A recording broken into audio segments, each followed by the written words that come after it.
Greetings, I'm Professor K, and in this short video presentation, we're going to take a look at how we go about creating a virtual install of the latest version of Kali Linux using a VirtualBox.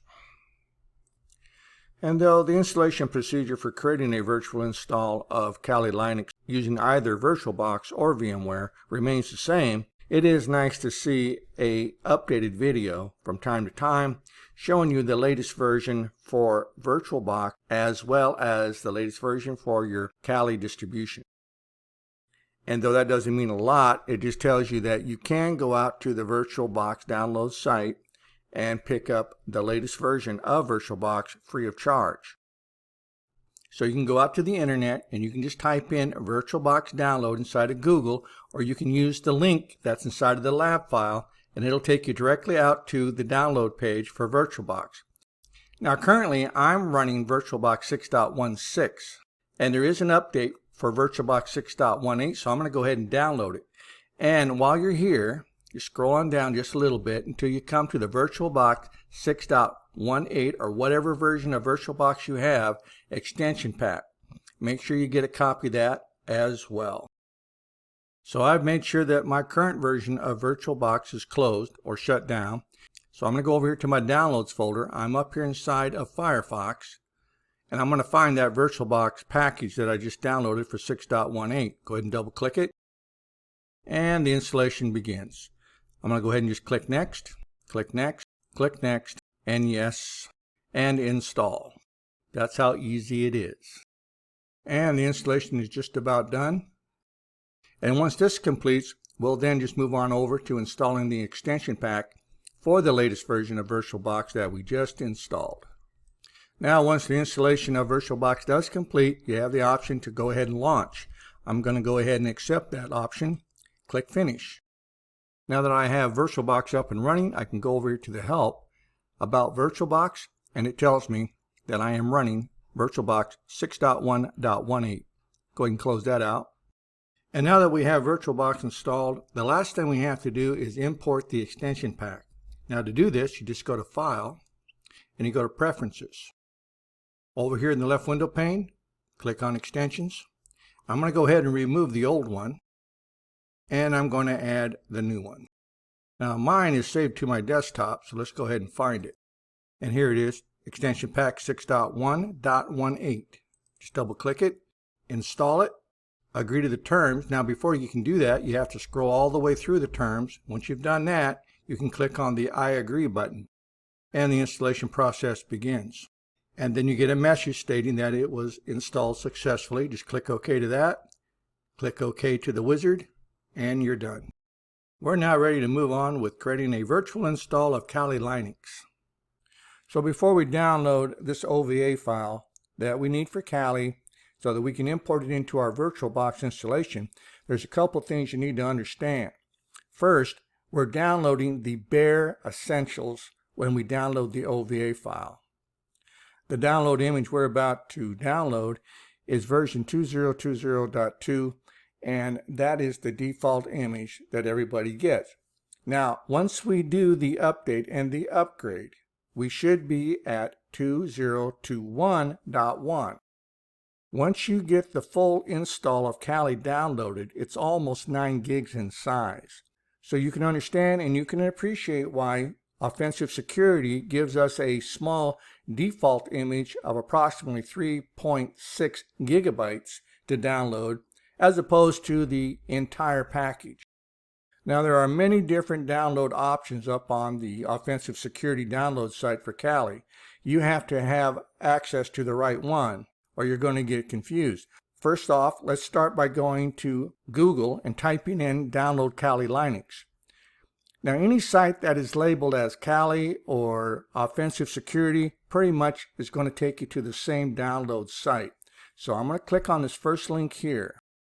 That's going to take us out to the Kali.org download site, which is actually owned by Offensive Security. So as soon as you come to this download page, you see a couple of different options. One of them is for virtual machines. Go ahead and click on that tile. That's going to scroll you on down to where you come to virtual machines. Just scroll down just a little bit and you're going to come to an option for either 64-bit or 32-bit. I want 64-bit because that's the architecture that I have on my host machine. Now over here you see where it says VirtualBox. That is the OVA file we want to download. Now there's a couple of different ways you can download it. You can do a direct download or you can use a torrent. I don't recommend doing a torrent download because all I got with it was corrupted files. So I'm going to choose the option for direct download. Now what I'm going to do here is I'm going to right click on this and I'm going to copy the link just like that. Now I'm going to go to my download manager. My download manager is up and running. I'm just going to go to my taskbar, click on it. And once I click on the plus sign, you're going to see that the free download manager located the download link inside of my clipboard and pulled it in. All I have to do now is just say OK.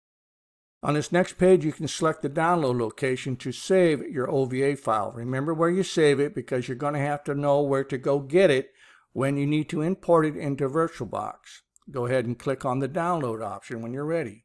That begins the download option. Now you're going to see that the time for the download of this OVA file, even though it is approximately 3.72 gigabytes in size, doesn't take very long over a high-speed internet connection. But if you've got a slow high-speed internet connection, then you're going to need something like the free download manager to manage that download just in case you get disconnected. If you do get disconnected using the free download manager, it will pick up right where you left off when you restart the download. And so once my OVA file for Kali Linux for VirtualBox has completed its download, I can close out my free download manager and I'm going to open up VirtualBox. Now once we're up here inside of VirtualBox, we're just going to go to File and we're going to go to Import Appliance. Now on this first screen, just browse on over to where you saved your downloaded OVA file by clicking on this folder icon. I'm going to go up to my ISO images here and I'm going to find my OVA file that I just downloaded, and there it is. Now all I have to do is just double click it. Now I'm going to scroll on down here and we bring this up a little bit and I'm going to click Next. I'm going to go ahead and accept all the defaults and I'm going to import. Now I have to agree to the terms of usage and I'm going to click on the Agree button and the import process begins. And after just a few minutes, the importation completes and we're able to launch our installation of Kali Linux from the left window pane of our VirtualBox. So I'm going to go ahead and launch this. The new username and password for the latest version of Kali is Kali, and the password is Kali, all lowercase. Now I'm going to go ahead and log on as root, and I'm going to use my password of Tor, and I'll show you how I did that in just a moment. Now that we have our Kali desktop, let's go ahead and take a look at some of the settings we might want to configure. You may not like that new checkered background that you get with the latest version of Kali. If you want to change it, just right click on the desktop anywhere, go to Desktop Settings, and here you can select a different background. Another thing you may want to disable is the log off for inactivity after 5 minutes. To do that, you're going to go over here to the power button, going to click on that, you're going to go to Settings, and from here you're going to click on Display, and you're going to move all of the sliders all the way over to the left to where it says Never, Never, Never. Underneath Security, make sure that you have this set to 5 seconds. Uncheck the box, lock screen when system is going to sleep. Now your system will not log you off after 5 minutes of inactivity. Now if you would like to log on as root as opposed to logging on just as Kali, which is a default user, you can just change the password for root, and I'll show you how to do that. First thing let's go ahead and change the font here by zooming in a little bit.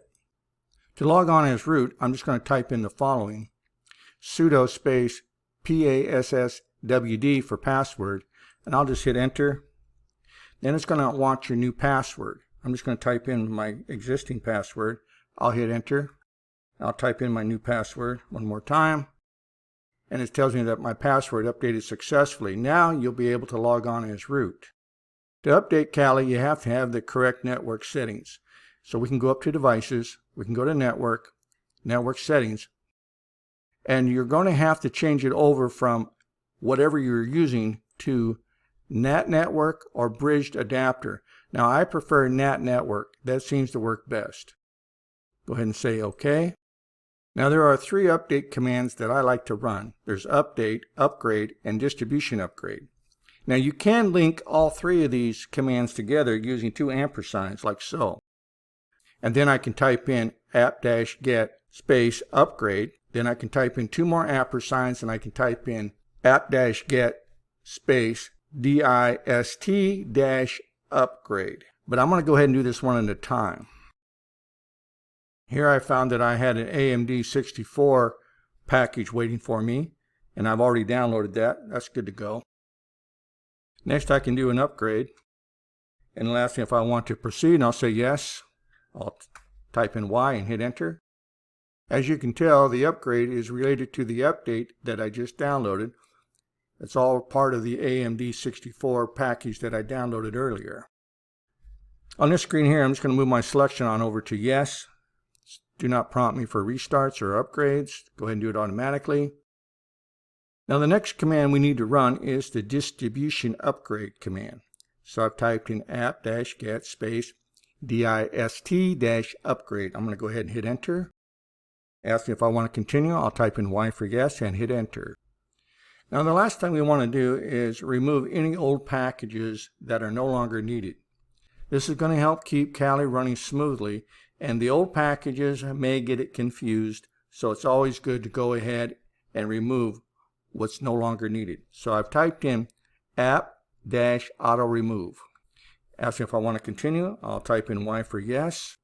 And so again, regardless if it's a major update or just a minor update with your Kali installation, the installation process using VirtualBox remains the same, remains constant throughout.